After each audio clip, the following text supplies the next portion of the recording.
Good evening, and thank you for joining us. I'm Deborah Livingston, and I'm a director with the Mayfield Education and Research Foundation. Welcome to our next installment of Spine Talks, our webinar series created to improve your spine health. We are picking up this evening after last month's webinar on proper exercise, and tonight we will learn from Dr. Mike Kachmann here at Mayfield Brain and Spine. Dr. Kachmann is kind enough to help us understand when surgery is needed to fix your aching back. Dr. Kachmann is a neurosurgeon at Mayfield Brain and Spine and a great friend of our foundation. He specializes in all spinal pathologies, both complex and simple. Thank you for being here, Dr. Kachmann. You may now begin your presentation. Thank you very much, Deb, for having us. And welcome to everybody on the webinar. Thank you for coming to listen. You can see my credentials there. I've trained at University of Pittsburgh for my residency and have been in Cincinnati with Mayfield for 6 years now. I mainly do spine surgery and do complex and simple spine, so I'm here to talk to you about some of these things tonight. Things we're going to talk about are back and neck pain. We're going to talk about when is surgery needed. We're going to talk about minimally invasive spine surgery, and then we're going to talk about how you recover from surgery or recover from not having surgery and how you can prevent future back problems.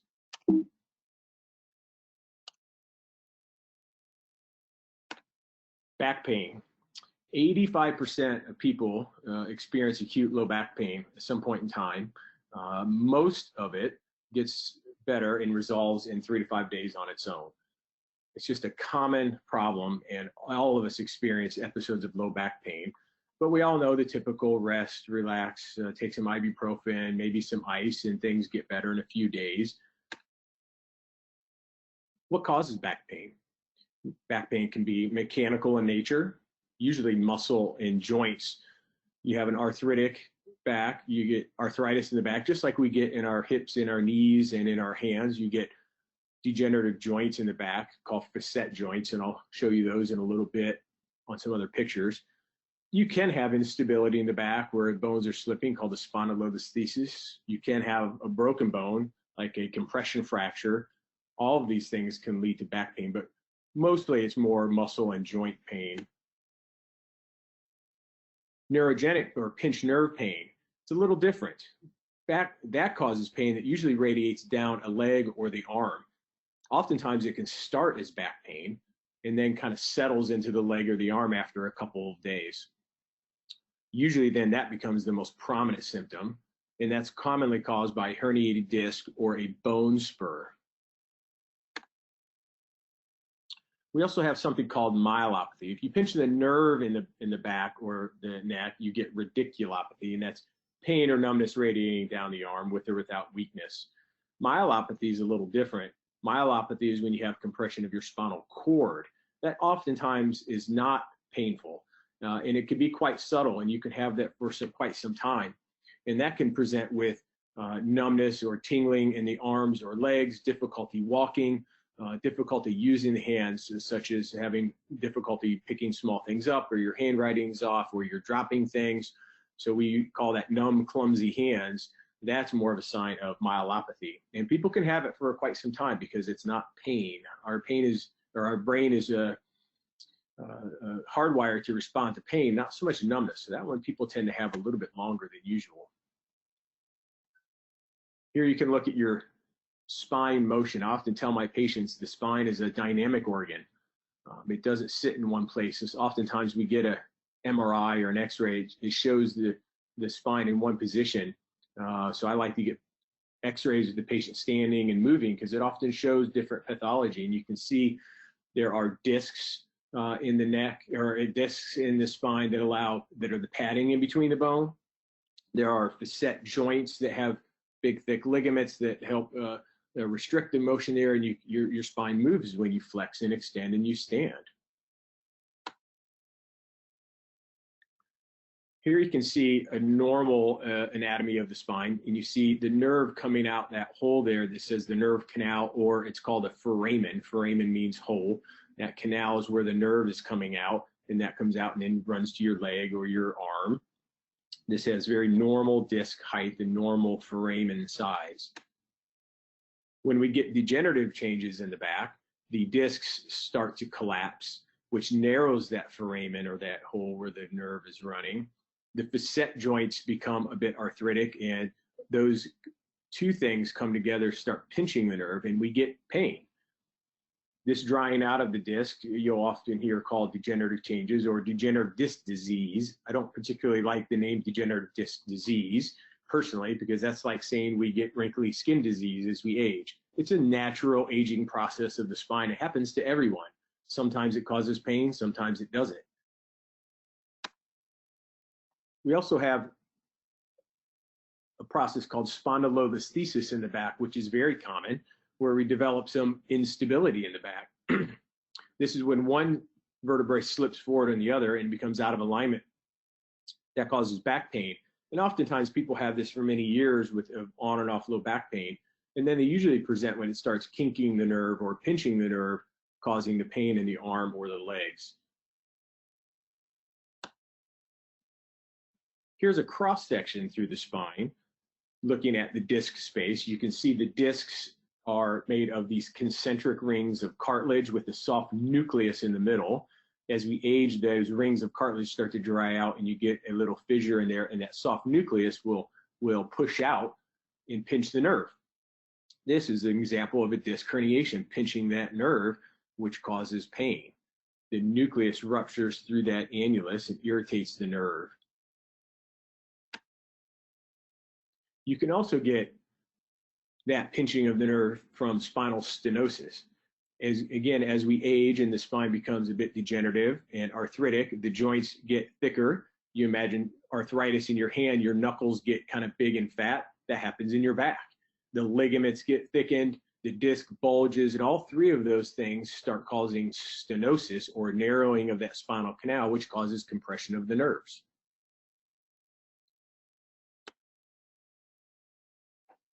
This is another picture to show that arthritis of the facet joint. This is what causes bone spurs, and it can cause back pain. It can also cause leg pain when it gets big and thick and starts compressing the nerves.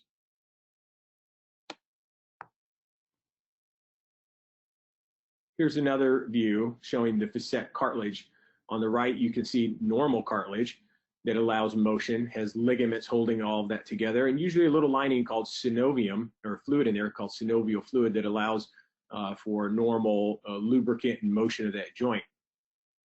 As we age and we get some arthritis, which happens to everyone, the facet cartilage degenerates, you start to lose those smooth edges, the fluid drains out, the joint becomes dry, and you start to have pain.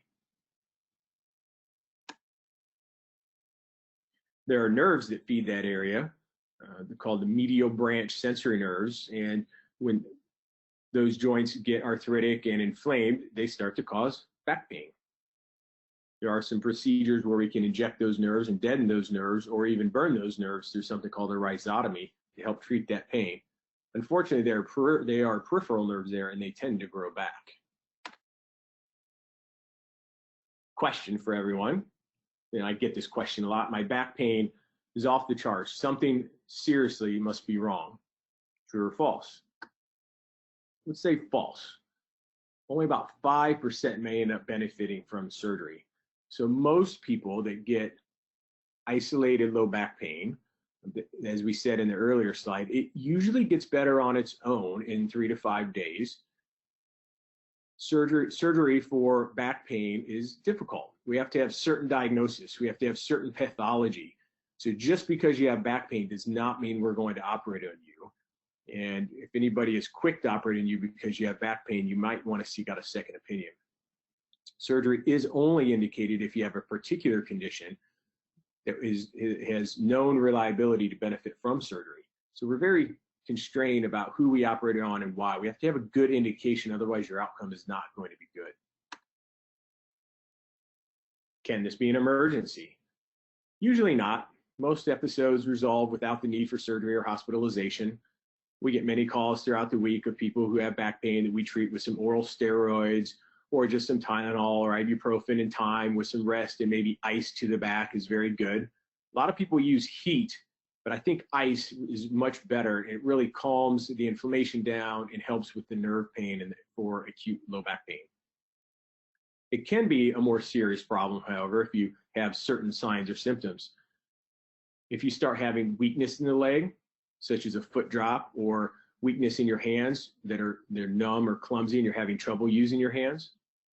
If you're having trouble with your balance or having trouble walking.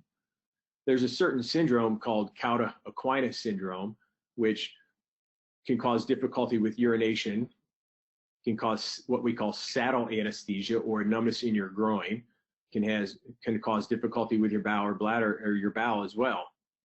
These are questions we commonly ask, so people know to come with those complaints, but most of the time, people's urination or bowel problems are not coming from their back, but certainly can be, and something to think about.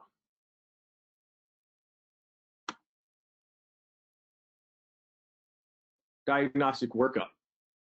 So when we see you in the office, say you've been referred over for evaluation for your low back or your leg pain, we always start with a history and physical exam. I tend to not look at people's films. I like to come in and listen to people. I find it a bit more revealing when I don't know what's going on. So I won't read what the referring physician said, or maybe one of my partners said if it's for a second opinion, and I haven't looked at films. I come in and really want to talk to the patient. I want to hear the patient's story. I want to hear about their pain. I want to physically examine the patient and touch them and find out what hurts, what can I push on to make hurt? Where is the numbness? How is your strength? And another thing I love to do is I want to see you walk. When you stand up and walk in the room to really see how you walk. I often diagnose hip problems just by watching people walk. Other things that we'll do, hopefully you have these before you come to the office. If not, we order them. So we often get x-rays. We want to look at your spine. We often get full scoliosis x-rays to take a look at your entire spine. I want to see how your cervical, thoracic, and lumbar spine interact together.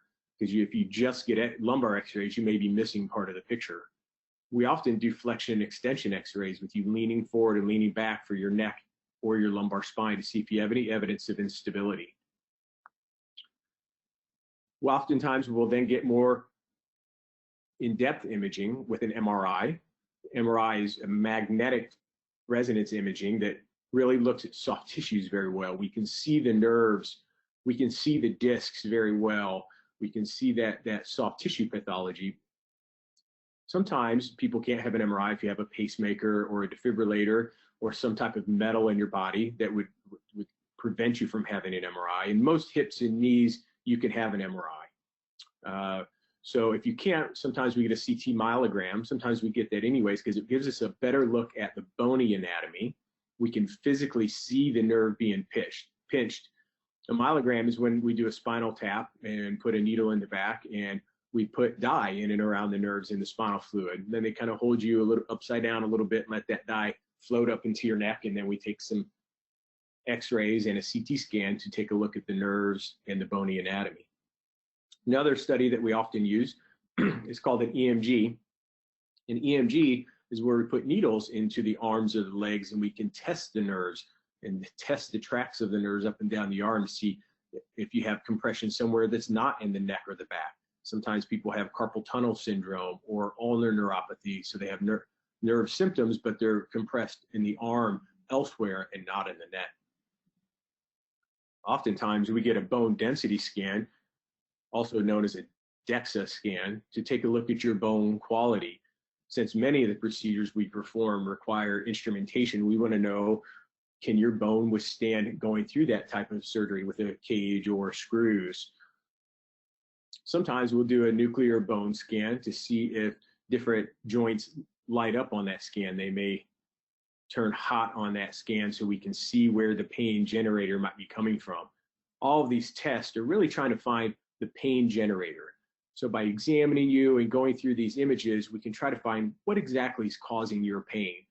That's the best way to try to treat your pain, to find what is generating it.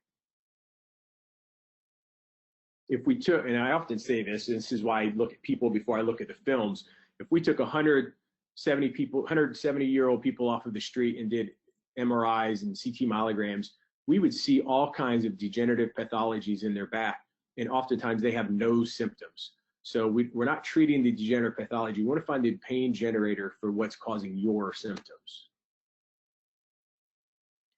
Treatment options.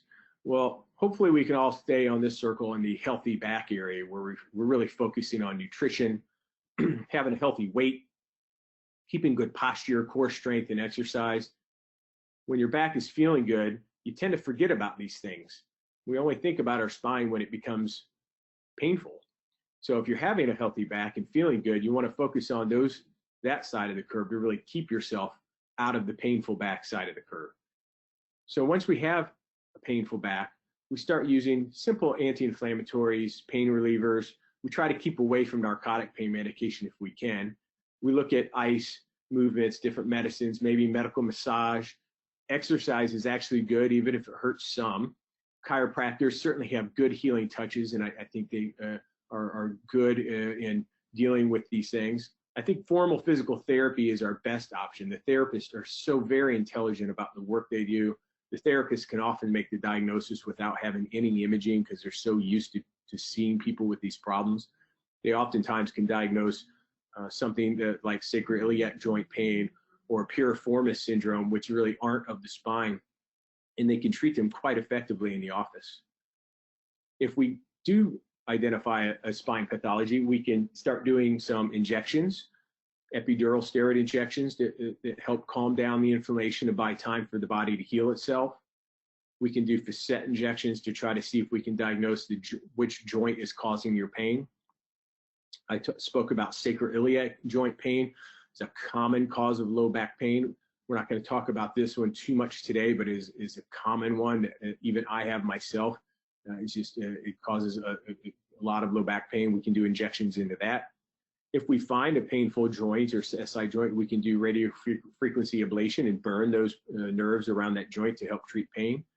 And after we've exhausted all of those treatments, then we get to surgery. We really want to try all conservative therapy for a few months, unless you have a concerning neurological deficit. We really want to try conservative care for quite some time.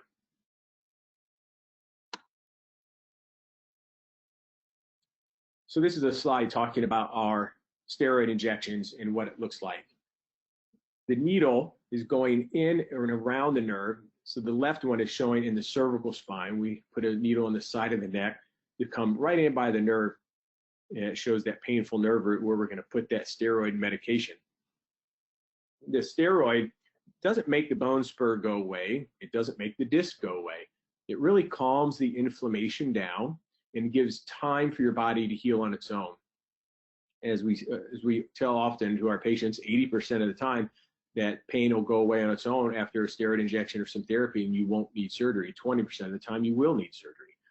The disc, when it comes out, it's soft, it's wet, it's hydrated. So if you can calm that steroid or use a steroid medication to calm the inflammation down, the disc will dry up, come off the nerve, and your pain will go away. The picture on the right is showing more of a lumbar spine, where we come from more of a posterior approach, but it's for the same thing, to get that steroid medication right by the nerve to calm down that inflammation. When is it time to consider surgery? Usually we try at least 6 weeks of physical therapy, and most people get better in that time. But if you've not improved with 6 weeks of therapy, it might be time to consider surgery. The epidural steroid injections wear off too soon or no longer provide relief. Oftentimes people will come in and say they've had years of steroid injections and they've always gotten better, but now they've stopped working. So that's a common scenario, that they work for a long time and then they just stop working because things are just too pinched and they cannot take that inflammation away anymore. We talked about the worrying symptoms such as numb, clumsy hands or severe weakness, inability to stand and walk. Those types of things are a little bit more worrisome, and we're going to consider surgery sooner rather than later. If you have some of the red flag symptoms such as foot drop or the myelopathy where you're having severe numbness and weakness in your arms, those are things that we're probably going to forego the physical therapy and steroid injections and jump to surgery much sooner.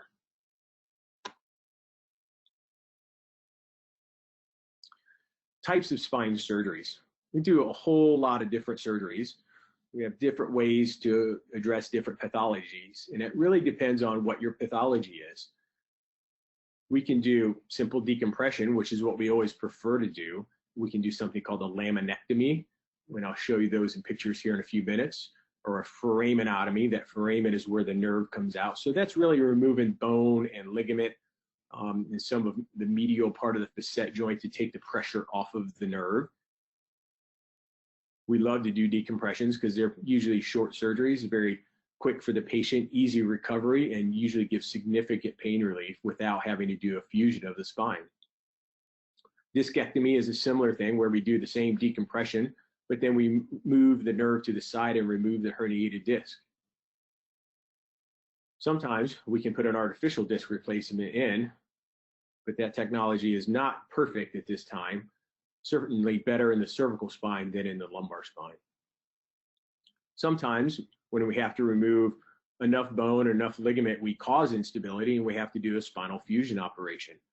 Sometimes you already have instability in the spine and you need to have the stability placed when we do all the decompression. Spinal fusion is when we put instrumentation in to hold the spine still and we lay bone graft down, and the bone then fuses across the area that we're intending to stop the painful motion. We do this through a whole lot of different techniques, such as an ALIF or anterior lumbar interbody fusion, or posterior lumbar fusion, or a transforaminal lumbar interbody fusion, or a lateral lumbar fusion. I'll show you examples of all these here in the coming slides. Pedicle screws, again, I'll show you as well, but you can see in the picture provided, those are screws going into the spine through a piece of anatomy called the pedicle. So that's why they're pedicle screws. We often do deformity or scoliosis type surgeries. We often think of scoliosis as a pediatric or a childhood diagnosis, but oftentimes it's an adult diagnosis. Our spine becomes degenerative and arthritic and develops scoliosis as we age, and a common age for presentation is from in their 60s, 70s, and 80s for people to have this problem. Sometimes people have osteoporosis and they have fractures called compression fractures. We can do stabilizing procedures like kyphoplasties that can be quite beneficial for their pain. Let's talk about types of surgery.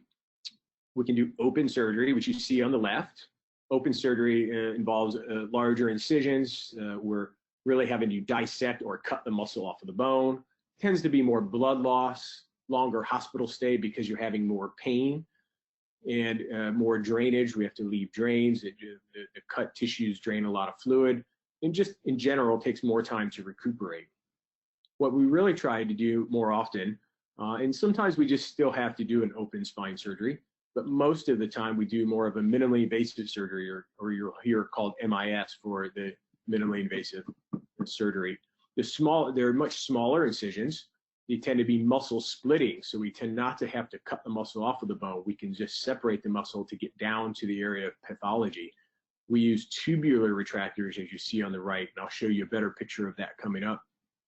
This tends to be much less blood loss, much shorter hospital stay because your pain is much more controlled. We generally don't have to leave drains because we didn't dissect all of the tissue off of the spine, which leads to a less time to recuperate.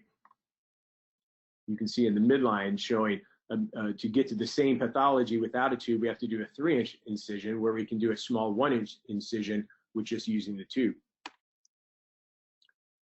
So you see the incisions are typically on the right for a single level lumbar fusion. Now, instead of doing a big midline incision, you'll see 2 little small incisions off a midline, or on one side just for a decompression. Oh, let's go back there. Well, there's a video there that I want to get to play. Here it comes. Sorry to get I want you to see this video here. Going through the steps of doing a minimally invasive surgery. We start by putting a first dilator in. We use X-ray or image guidance to take that right to where we want it to. Then we put a tube over a bigger tube over a bigger tube to slowly dilate that muscle. And then we put our tubular retractor down over that. We want to stabilize that, and we lock it to an arm to the bed, and then we pull those interdilators out. We then put a light source into the tube, and then we can look down at your anatomy and we can see some ligament and bone there. So then working through that tube, we can shave some of the bone and get access down to the disc and remove the herniated disc and take the pressure off of the nerve. And we can do that all through that small tube and do a small incision without having to do a big dissection.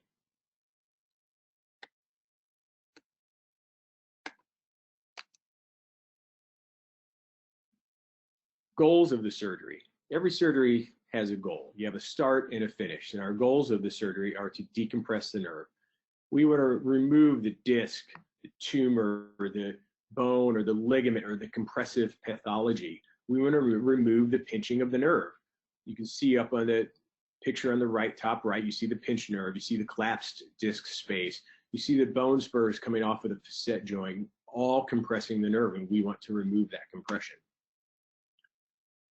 A lot of the ways we do that are a direct decompression, where we remove the bone and ligament off of the nerve, but then we take out the disc and we put in an interbody fusion cage or a spacer. And what that spacer does is it opens that disc space back up and restores the height of that foramen, which indirectly decompresses the nerve as well. And then you can see the screws there that go in to stabilize the spine to allow the bony fusion to take place. At surgery, we put in the cage and we put in the screws. That's the instrumentation or the fixation. The fusion takes about 2 to 3 months after surgery for the bone to heal. Just like if you broke your arm, it takes 6 to 8 weeks for the bone to heal. It's the same thing in your back. That bone fuses together to stabilize painful motion. We have lots of different tools in how to do this surgery. We use fluoroscopic X-ray for this. We've really started to move away from the fluoroscope because it's radiation, and not only radiation for the patient, but the patient only gets the radiation one time. The surgeon and the X-ray or the X-ray tech and the nurses and the scrub techs, they get that radiation every day, sometimes multiple times a day. So we're really trying to move away from traditional X-ray if you're going to need more than one or two. So now we're moving to more image guidance tools. So we now have robotic systems that we can use, and we can do preoperative CT scans and then make the robot understand where your anatomy is, so we don't have to dissect it open. We have scanners intraoperatively, so we can scan you right then and there and have tools that we can see on a computer screen your bony anatomy and your disc anatomy beneath the skin and muscle, so we do not have to open the skin and muscle. We can get down directly right at where we need to take away the offending pathology. We can use a microscope, which is a high-powered tool that really magnifies what we're looking at, has a great light source. Sometimes we can put an endoscope, which is a camera at the end of a stick down into the hole to see what we want to look at. We've already talked about the tubular retractors. All these things give us access to what we need to do to take away the compression of your nerves. We have all kinds of different cages or spacers to put in the disc space to open the discs up. We have lots of different screws to help give stability once we remove all that bone and disc. Here's a picture of someone who has lumbar stenosis. You can see the thickened joints, there's thickened ligaments, all causing compression of the nerves both centrally and in the foramen. So when we do a laminectomy or foraminotomy, we are decompressing that area. That's a decompression. You'll hear it called laminectomy or decompression. They mean the same thing. Here's that tubular retractor starting a little bit more laterally with a medial aim, so we can really do a bilateral decompression from a unilateral approach and get both nerves well decompressed. We use drills and biting instruments called kerrisons to thin that bone and ligament down and then remove all of that to take the pressure off of the nerve. Here's a picture of a traditional disc herniation. Here our goal is to remove the bone and ligament off the top of the nerve, move the nerve to the side, and then remove that disc off of the nerve to take the pain away. You can see in the picture in the top right, the tube is coming in a little bit more straight in as we want to look right down and get that disc off of the nerve in a different part of the anatomy. When we're done, there's a little bit of hole in the bone, which you can see on the bottom right. That usually fills back in with scar tissue or bone over time, but we don't fill that back in ourselves. Your body takes care of that. This is a simple discectomy.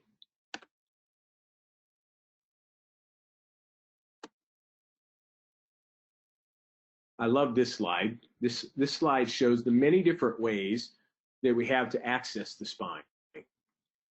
We can make incisions in the front of the spine, come through your belly, called an anterior lumbar interbody fusion. It's a common way to address the lower parts of the lumbar spine, especially L5-S1 and sometimes L4-5.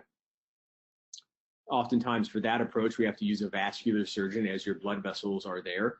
We do that very safely, and we do that multiple times every week. We can come more obliquely through the spine and do something called an oblique lumbar interbody fusion, or an O-lift. We can do a direct lateral called an L-lift, or lateral lumbar interbody fusion. You'll see that called a D-lift or X-lift, where you're coming directly lateral. We position people on their sides. T-lift is a transforaminal lumbar interbody fusion, where we do the minimally invasive surgery from the back, where I showed you those small incisions on the back. We can come down and remove the facet joint, move the nerve to the side, decompress it, and put the cage and spacer in the disc space. We also still do traditional posterior lumbar interbody fusions as well, just depending on what the pathology is. There's also one approach where we can come pre-sacral through an incision on the bottom of the buttocks and come in underneath the sacrum and get at the L5-S1 disc space to put an axial screw there as well. Let me show you a couple examples of patients and their pathology and what we did to help them. This is a 54-year-old woman who's a horse trainer. She has low back pain and bilateral leg pain for many years. Her pain is made worse when she is standing and walking, much better when she sits down, and it's been slowly getting worse over time. For a while, with physical therapy and epidural steroid injections and NSAIDs, she got better. Now that's all stopped helping, and her pain is just constant. She can only walk about 1 or 2 blocks before needing to sit down and rest a little bit to allow her pain to get better. Her diagnosis was spinal stenosis and spondylolisthesis. This is an MRI picture of her spine. You can see, if you look on the picture on the left, if you are up a little higher, you can see the spinal cord ends up here, and then we have nerves that float down in the canal here. They're called the cauda equina. The white in the middle is spinal fluid, or just water. And if you look down at the bottom where we have this spondylolisthesis or slippage here, she gets severe stenosis in the spinal canal. If you look to the pictures on the right, the top picture shows a wide open canal at the top of the spine. The bottom right picture shows where it is stenotic, and there you can see the disc herniation or disc bulge. She has very thickened ligament, and she has big arthritic facet joints, all 3 of those things causing severe narrowing of the spinal canal or stenosis. That is pinching the nerves and causing her leg pain. The back pain is coming from the slippage of the back. The leg pain is coming from the stenosis and pinching of the nerves. Here's another picture showing that slip. The left picture shows the instability at L4-5. The right picture shows it at L5-S1. Here's another graphic showing that slippage, and then we put in the middle, we put in the spacer or the cage after removing all the disc and removing some bone and ligament to loosen the spine up. And then we can put a screw in at S1 and then a screw in at L5, and we can pull that L5 screw back to pull the patient back in alignment. So we realign the patient with the shim and the screws.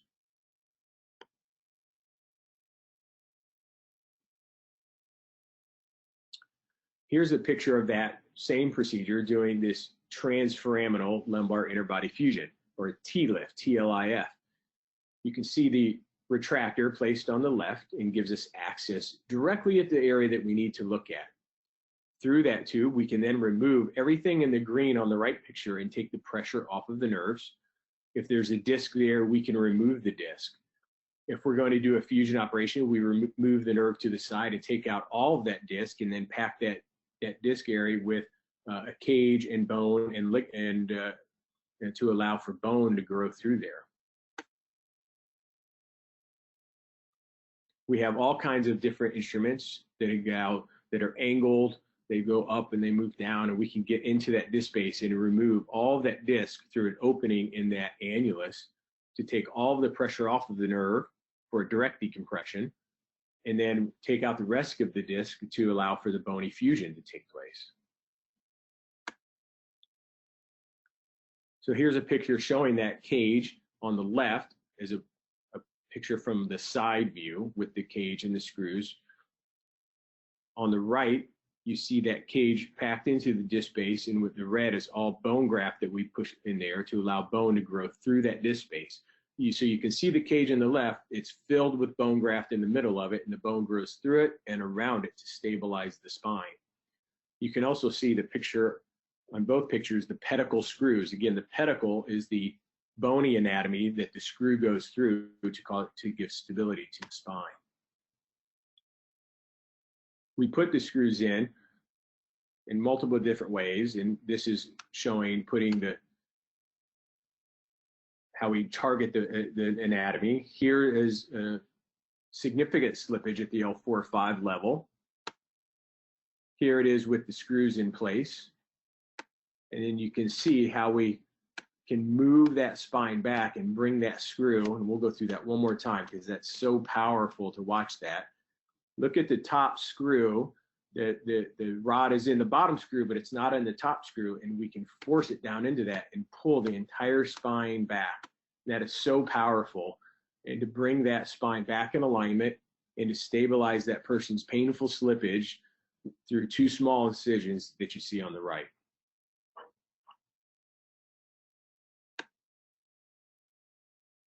Let's talk about compression fractures for a little bit. A common pathology as we age. It doesn't happen in everyone, but we get osteoporosis or thinning of the bones. The bones can become weak and they can compress, and you get this wedged shaped compression fracture. It's common. Some people get multiple ones and can get a bit of a kyphosis or humping of their back. Sometimes you fall and have an acute compression fracture. Sometimes they happen from a fall. Sometimes they just happen from simply standing upright. Treatments are the same as we always try conservative treatments with pain relievers. Sometimes we put you in a brace. Sometimes we can do a surgical procedure called a Kyphoplasty. We usually try to wait a little bit for a few months, as 90% of people will probably get better on their own. But there are certainly a subset of people that will require a Kyphoplasty, which can be quite beneficial. Here's a picture of a Kyphoplasty where we insert a needle down into the bone. We put this balloon in, we blow up that balloon, and then we fill that cavity with this bone cement. When we say it's bone cement, it's really plastic. It's a liquid and a powder we mix together, and it forms really a substance called methyl methacrylate that fills all the cracks and crevices in the bone and can significantly relieve your pain. And it's really amazing. It's quite instantaneous. Usually people wake up and their pain is better. Here's another graphic showing those balloons in the bone in real time, and there we're blowing it up. The balloons have filled with liquid that has dye in it so the x-ray can see it. Here's a graphic of a lateral interbody fusion. I do a lot of these operations. This has really changed my life and my patient's life in doing this approach. This is a lateral trans-psoas approach. You see the muscle there is the psoas muscle. Here's another picture of coming through the back of the belly. So we position people on their side, and their belly organs fall out of the way, and your belly organs are typically contained within the peritoneal cavity. So the belly organs fall out of the way, and we come down through the retroperitoneal fat, which you see on that right picture. And we can come right down to the spine and really have to cut no muscle. We again put another long tube retractor down, and we remove all the disc and are able to put a cage in through that approach. So here's another graphic showing that discectomy from a lateral approach, this time at L3-4. We use image guidance and fluoroscopy to get us down to that space and to guide us as we're taking away all the bone and ligament to restore the normal disc height. And here's a graphic that shows that. This is an actual patient of mine putting that cage in, and you can see how powerful. Let me go back and show that graphic one more time. You can watch the top right and watch, oh, it's there. That cage goes in and really opens that spine up, and you get that indirect decompression there. Here's another patient of mine that had the slippage at L4-5. We put the cage in from the side to really open up that disc space and the screws from the back. And when we do that, that's an indirect decompression. So unlike the other pictures, we were come back and removing all of the bone and ligament. In this one, I'm depending on that cage to open up that disc space, and it pulls the ligament and the disc back into the disc space and takes the pressure off the nerve. And if you just see it move a little bit, we've got the pressure off of the nerve. So we don't have to use the drills and biting instruments to remove all the bone and ligament from the spine. Here's a good picture showing the foramen opening up via that indirect decompression, and it's quite powerful. Post-operative course. We really have 3 phases. We have an acute recovery period for the first 4 to 6 weeks. In that time, you're really having surgical pain. In the minimally invasive techniques we have, typically now people are significantly out of pain by the first 2 weeks. I rarely have to give another narcotic prescription after their first one, but it can really take up to 4 to 6 weeks, and everybody's a little different. Some people hurt longer than others. Some people hurt less. After 6 weeks to 3 months, we try to reestablish normal activities. We really want to get you moving again. Even in that first 6 weeks, we want you up and walking, but we try to limit the bending, lifting, and twisting. We start to reestablish some of those activities from the next 6 weeks to 3 months. Then after 3 months, we tend to say you're healed, but not always perfectly. Sometimes it takes 6 months or a year, but we really want to start focusing on your long-term health and prevention of future back problems. That acute recovery, we really want to make sure we have safe mobilization. We want you to stand and walk, but we want to make sure that you're doing it in a smart way. I always tell my patients to listen to their body. It's pretty smart. It'll tell you if you're doing something that it doesn't like. We want to make sure we have medications to treat your pain. Nothing can take the pain away. You can't have your tonsils out without having pain. So we want medications to help calm the pain and take the edge off, but nothing will make it go away perfectly. We want to give you an approach to some postoperative adjunct devices such as braces or ice therapy or physical therapy, or things that can help relieve your pain. If we do a fusion operation, it takes a good 3 months minimum, if not a year, for it to be good. So we really try to watch the bending, lifting, and twisting. We talk about the BLTs of spine. That being said, I don't want you to go home and be stiff as a board, because you have to bend and lift and twist to live life. You have to bend in a little bit to get it out of bed. You have to twist to use the bathroom. You have to do these things to live life. So don't be afraid to move. We just want to avoid excessive repetitive motion. If we're really worried about you doing these things, we'll put you in a brace. Sometimes we use a brace, sometimes we don't. We really encourage no smoking, as that inhibits bone ingrowth. We think ice is much better than heat. So we like ice to your wounds. That really helps numb the skin and the nerves. And we want you up and walking. We don't want blood clots in the legs. We don't want stiff, achy muscles. So up and walking is the best thing for you. Stage 2 is reestablishing of normal activities. We want to return to mobilization and some normal activities and start getting some functional range of motion. So we start bending and lifting and a little bit more. We want to release some scar tissue. Oftentimes in this set, we start talking about going back to work, depending on what kind of work you do. If you do heavy lifting jobs, we tend to wait a little bit longer. If you're doing a more sedentary job or one that doesn't require a lot of walking or lifting, you can go back sooner. Long term, we want to strengthen the areas of surgery. We want to strengthen your core muscles. We want to prevent future additional injuries by teaching you what activities you can and cannot do. We want to prevent that adjacent level of disease from breaking down. You often hear if you have one fusion, oftentimes it goes up a level, up or down, and that certainly can happen. Although with the minimally invasive techniques that we use, we tend not to get that as much as we did when we did traditional open surgeries. And then return to work, we want to make sure we have some restrictions if need be until you're fully recovered. Lifestyle habits. One of the biggest causes of back pain and pathology in the spine is obesity. We want to really prevent getting too much weight on the spine. You can imagine if you had to carry around a 50-pound backpack all day, your back's going to hurt. Well, imagine if that was just on you every day, all day, and you can't get away from it. It's going to cause undue pressure on the spine, undue pressure on the joints and lead to low back pain and all these other spinal pathologies that we've seen. Then people get these pathologies as well, but carrying the extra weight does not help. We talk about the tech neck. We see a lot of this with people on devices these days, looking at their phone constantly and getting neck pain. We want to really raise up computer screens in the workplace and get your neck up in a more neutral or good alignment.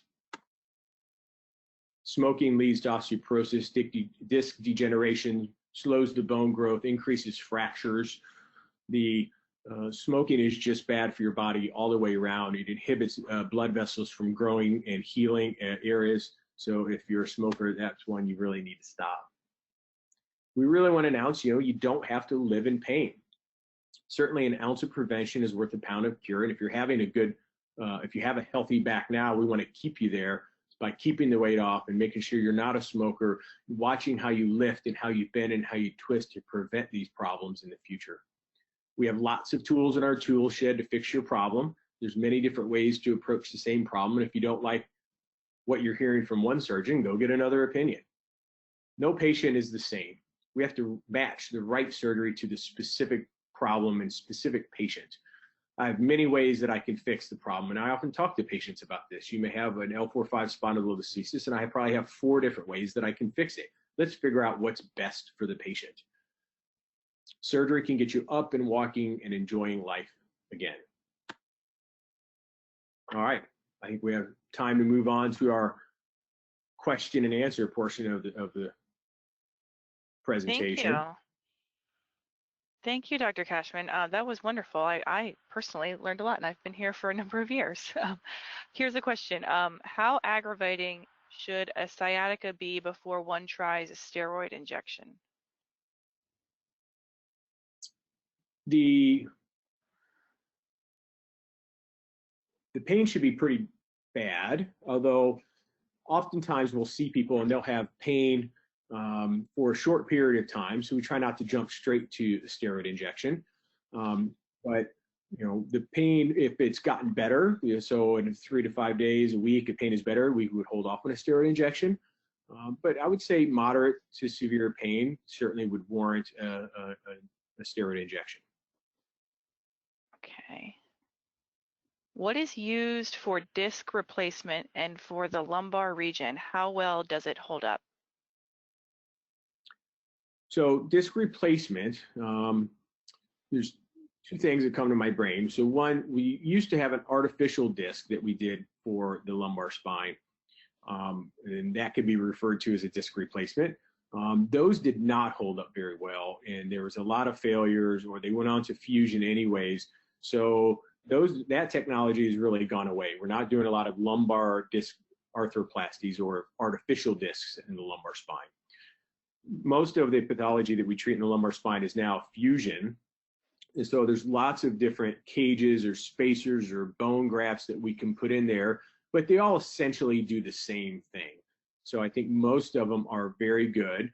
We like to do things from the front or the side and put those spacers in for disc replacement because they're so much bigger and more robust than doing the T-lift from the back. Is just a smaller cage, but they're still very good. Okay. Does spondylolisthesis always cause pain? If not, how can a patient know if suggested surgery will help? So spondylolisthesis does not always cause pain. So this goes back to when I was talking about I treat the patient, not the film. So if you have a film that shows a spondylolisthesis at L4-5 and a patient that doesn't have pain, then you don't need surgery, right? My mother-in-law has this. She has an L4-5 spondylolisthesis. She has severe stenosis at L4-5, but she only has some numbness in her leg on occasion, and it doesn't really bother her. So she doesn't need surgery yet. So I really would wait till the patient has symptoms of low back pain and leg pain before we proceed to surgery and treat the patient, not the film.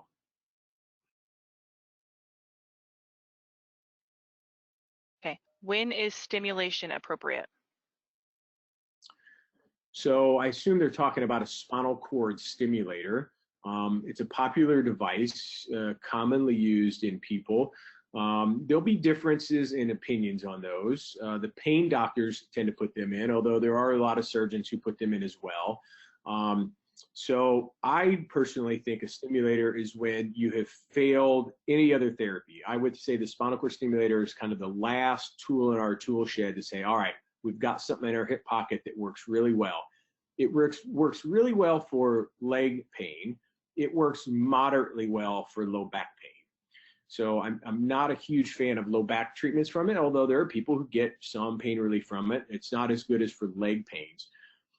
So I would say people that have failed surgical therapy, that it may work, or people that maybe are not in great health and can't go through the surgery that they need to fix their spinal pathology. So a spinal cord stimulator might be a good implant to help treat that pain without having to do a bigger spinal surgery.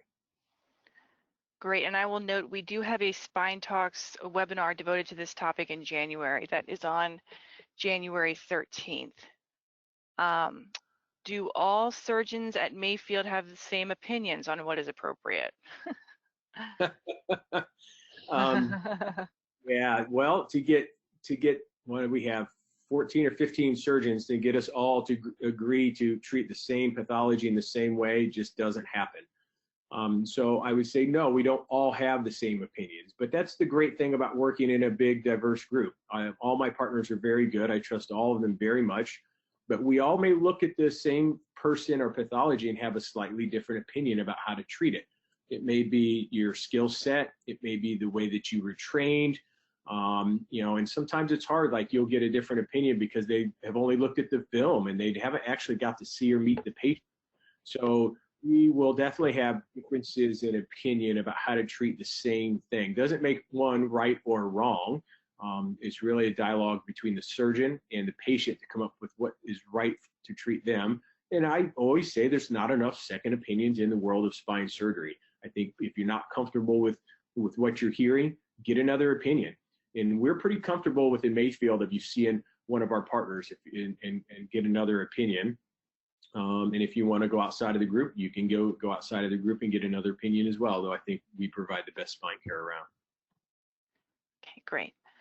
If I have a degenerative osteo and need surgery, can I avoid surgery with building my core muscles?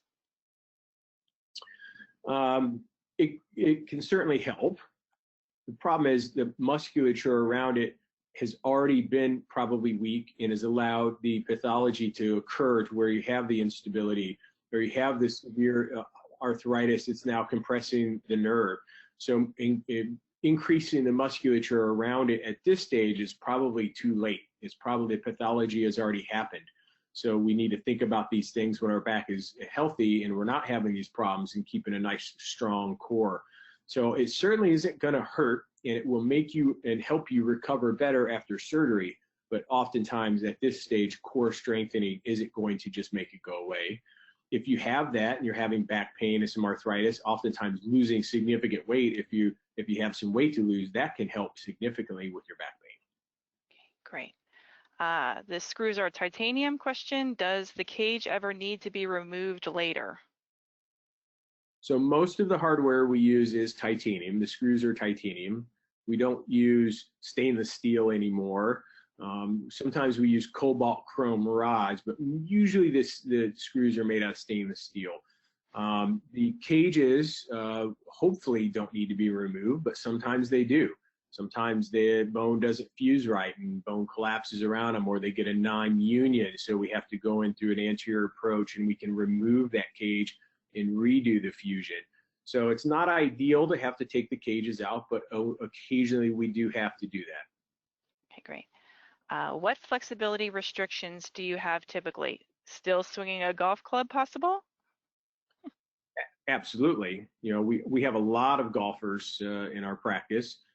Some of that depends on how big of a surgery that we do. Do we do a 1-level or 2-level surgery? You're absolutely going to be very flexible. You're going to be able to swing a golf club.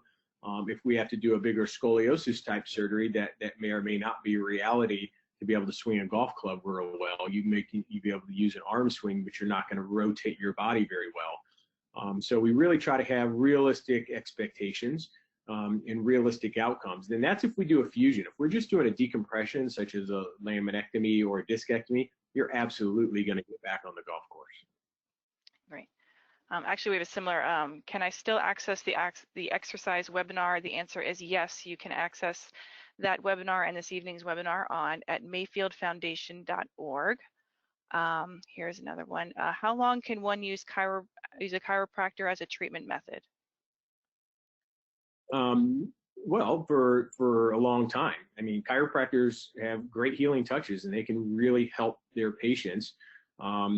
They do a lot of massage and manipulation of the spine to help treat the pain. The problem is the pain tends to come back with what they're doing. They're really not treating the pathology. They're cracking knuckles and helping relieve muscle spasms and different things. So again, have great healing touches. I just don't think long term they're probably going to give you the pain relief that you're looking for. So usually more physical therapists, or then it either goes away on its own or we provide surgical intervention. But as long as you're getting relief, I think you can continue using a chiropractor for a long time. It's when you start getting those kind of red flag symptoms of severe weakness or numbness or things like that that become more concerning. Okay, great. Can someone go for years with numbness and tingling in the leg and foot with it never changing to pain? Absolutely. People can have part of that nerve can just be damaged and you have chronic numbness. You could even sometimes when someone has a large disc herniation or compression of the nerve and they have severe pain, we can take the pressure off the nerve. Pain will go away, but they'll come back and say, you know what, my leg's still numb. And the nummy part of the nerve is sensitive. So sometimes the numbness part of the nerve just gets damaged and it never goes away. Sometimes it takes years for it to recover. The nerve has to regenerate all the way down the leg. That's about 3 feet. That takes 3 years. At about 1 inch a month, the nerve will recover, but not always. So as I said before, our brain has to respond to pain, but not so much numbness. So if the numbness isn't burning or really bothersome, I would leave it alone and just live with it. Okay. What is the source of pain that continues after multiple failed fusions? Well, that is a very multifactorial question that can be quite complex. Did you get a good bony fusion? Did the bone heal through there? Are the screws properly placed? Most of the times when I see that, it's really more of a scoliosis type question, where people have had marching. A surgeon does a 5-1 fusion, and then they extend them up to 4-5, and then they extend them up to 3-4, and each time they do that, they're causing what's called a flat back deformity. So they've taken away some of the lumbar lordosis. So this is why we get scoliosis x-rays to really look at the entire spine, because I would bet that person has a global anatomical problem where they're leaning forward when they walk, they can't stand upright. They could have sacroiliac joint pain. They could have both of those things. So I bet you that's more of a global spine problem that a lot of surgeons fail to recognize. Okay, great. I think we have time for maybe 2 more questions. How is the degree of successful fusion evaluated? So that's, again, one, I very much listen to the patient. So I think a successful fusion operation is in a patient who's had pain relief. Their leg pain's gone, their back pain's gone. I'd say that's a successful outcome. We tend to get x-rays at 6 weeks, 3 months, 6 months, a year, and follow that fusion mass along to make sure there's no failure of the hardware, that the bone is healing properly. Sometimes we can get a CAT scan to take a look at it. I tend not to get a CAT scan to look at it unless we really need to. Because if you get a CAT scan and you have a patient that's doing well, but you get a CAT scan that shows maybe there's a little area the bone just didn't grow completely across the disc base, so the radiologist will say it's a non-union, but you have a patient who's pain-free. What are you going to do with that? Probably nothing. So I tend not to get a lot more aggressive CT scanning unless there's a problem with the patient. Okay. Great. Okay. This might be more of a trivia question than technical. Do you know what kind of back surgery Tiger Woods had? Yes, he had a lumbar fusion, I believe at L5S1, and I think he had an anterior lumbar interbody fusion, and and I don't know if he had posterior screws or not, but I know it was down at L5S1. And again, I don't know the particulars of his case. I haven't seen his films. I don't know his surgeon. But I think personally, after watching his career, I think he waited too long. Like, he did everything he could to avoid the fusion, and really put himself behind the 8 ball. And once he finally got it done, he had great pain relief and he could get back to golf, but he wasted a few years of doing that. So he probably waited a bit long. I don't know if he would say that. And again, I don't know the particulars of his case, but he seems to be doing a lot better since he had that surgery. Great. All right, great. Thank you so much. I think this will wrap up our question and answer period. If you enjoyed tonight's presentation, please register for our next installment of Spine Talks on November 17th with Dr. Brian Kruger. For more information about future Spine Talk webinars or the work of the Mayfield Foundation, please visit mayfieldfoundation.org. I'd like to thank everyone again for joining us. Thank you again, Dr. Kachmann, and have a great evening. My pleasure. Y'all have a good evening. Thank you. Okay.